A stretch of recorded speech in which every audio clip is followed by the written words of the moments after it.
بسم اللہ الرحمن الرحیم۔ اسلامک واقعات کے ناظرین، السلام علیکم ورحمۃ اللہ وبرکاتہ۔ ایک دفعہ اللہ عز و جل نے حضرت اسرائیل علیہ السلام سے پوچھا کہ تجھے کسی کی جان قبض کرتے وقت کبھی رحم بھی آیا ہے؟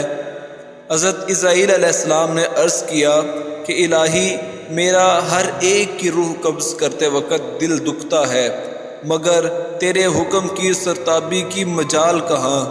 ہاں، ایک واقعہ ایسا گزرا ہے جس کا دکھ میں ابھی تک نہیں بھلا سکا۔ وہ غم ایسا ہے جو تنہائی میں بھی میرے ساتھ رہتا ہے۔ اے میرے مالک، ایک دفعہ ایک جہاز سمندر میں سفر کر رہا تھا، وہ تیرے حکم سے ایک بھنور میں پھنس گیا۔ اس طرح تھوڑی دیر بعد وہ جہاز تباہ و برباد ہو گیا۔ جہاز میں سوار کئی مرد و زن غرق ہو گئے۔ جو مسافر بچے ان میں ایک ماں تھی اور دوسرا اس کا نوزائیدہ بچہ، جو تباہ شدہ جہاز کے ایک تختے پر سمندر کی لہروں میں تیرے رحم و کرم پر بہے جا رہے تھے۔ تیز ہوا نے انہیں آنن فانن سینکڑوں میل دور سمندر کے کنارے پہنچا دیا۔ میں ماں اور بیٹے کے بچ جانے سے بہت خوش ہوا۔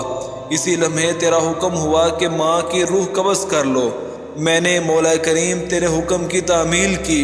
باری تعالیٰ تو خوب جانتا ہے کہ یہ حکم پا کر میرا کلیجہ کانپ گیا تھا۔ جب میں نے اس بچے کو ماں سے الگ کیا تو مجھے کس قدر تکلیف پہنچی تھی، اب یاد آئی ہے تو آنکھیں آنسوؤں سے بھیگ گئی ہیں۔ پھر حکم الہی ہوا۔ کیا تجھے پتہ ہے کہ بعد میں وہ بچہ کہاں اور کس طرح پرورش پاتا رہا؟ حضرت اسرائیل علیہ السلام نے عرض کیا، ظاہر اور باطن صرف اللہ ہی پر عیاں ہے۔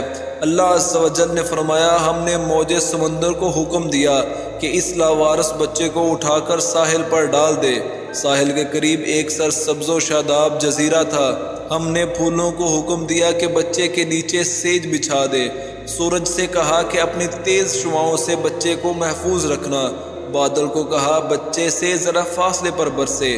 درختوں کی شاخیں خود بخود جھک کر پھل اور ان کا رس اس کے منہ میں ڈال دیتی تھیں۔ جزیرے میں ایک شیرنی کی ہم نے ڈیوٹی لگا دی کہ وہ روزانہ اسے دودھ پلاتی۔ شیرنی کے خوف سے کوئی جانور بچے کے پاس نہیں آ سکتا تھا۔ اس جزیرے میں ہم نے خوش نوا اور حسین پرندے بھیجے جو ہر وقت چہچہاتے تاکہ بچے کا دل پریشان نہ ہو۔ ہوا کو حکم دیا کہ اس پر آہستہ آہستہ گزرے تاکہ اس کو کوئی تکلیف نہ ہو۔ اے اسرائیل علیہ السلام، وہ تنہا اور بظاہر بے یار و مددگار بچہ پرورش پا کر خوب صحت مند اور بہادر ہو گیا۔ ہم نے اس کے پاؤں میں کبھی کانٹا بھی نہ چبھنے دیا۔ دنیا جہاں کی نعمتیں اسے عطا کی۔ اب اے ملک الموت علیہ السلام، تو جانتا ہے وہ بچہ کہاں اور کیا کر رہا ہے۔ ایک بادشاہ شکار کھیلتے ہوئے ادھر آ نکلا۔ وہ خوبصورت صحت مند بچے کو دیکھ کر بہت خوش ہوا، اسے اٹھا کر اپنے محل میں لے گیا۔ ان کے ہاں کوئی اولاد نہ تھی، انہوں نے اسے اپنا بیٹا بنا لیا۔ بادشاہ کے مرنے کے بعد وہ اکیلا تاج و تخت کا مالک بن گیا۔ غرور و تکبر سے ہمارے بندوں پر ظلم کرنے لگا۔ ایسا سرکش نکلا کہ خود خدا بن بیٹھا، اپنے بت بنوا کر انہیں سجدے کرانے لگا۔ خاک کا فانی پتلا ہمارا شریک بن بیٹھا۔ آخر ہم نے اس کی بہتری کے لیے اپنے خلیل ابراہیم علیہ السلام کو اس کے پاس بھیجا۔ اس ظالم نے ہمارے پیارے کو بھی آگ میں پھینک دیا۔ اسرائیل علیہ السلام نے عرض کیا، اے مخلوقات کے خالق، تیرے بھید تو ہی جانتا ہے۔ میں اس سرکش بچے کی حالت سے بے خبر ہونے کی وجہ سے دل میں خیال اور ملال رکھتا تھا۔ اے اسرائیل علیہ السلام، اس بچے نے میرا کیا شکر ادا کیا؟ دوسروں کے لیے تو ماں باپ کی پرورش حجاب بن جاتی ہے، مگر اس نالائق نے تو بلا واسطہ اپنی جیب میں بہت سے موتی ہم سے پائے تھے۔ وہ بچہ نمرود بن کر اس وقت ایک بڑے ملک کا بادشاہ ہے، اور اسی نے میرے خلیل حضرت ابراہیم علیہ السلام کو آگ کے الاؤ میں جھونکا ہے، اور اب خدائی کا دعویٰ کر کے لوگوں کو میری راہ سے ہٹاتا ہے اور حکم نہ ماننے والوں کو سخت سزا دیتا ہے۔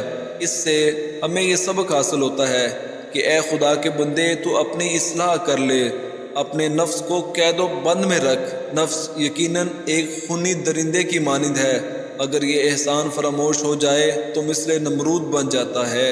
ہمیں ہر حال میں اللہ کی رضا پر راضی رہنا چاہیے اور اللہ تعالی ہمیں ہر حال میں خوش رکھے۔ اگر ہماری یہ ویڈیو پسند آئی ہے تو ہمارے چینل کو ضرور سبسکرائب کر لیجئے۔ جزاک اللہ خیرہ۔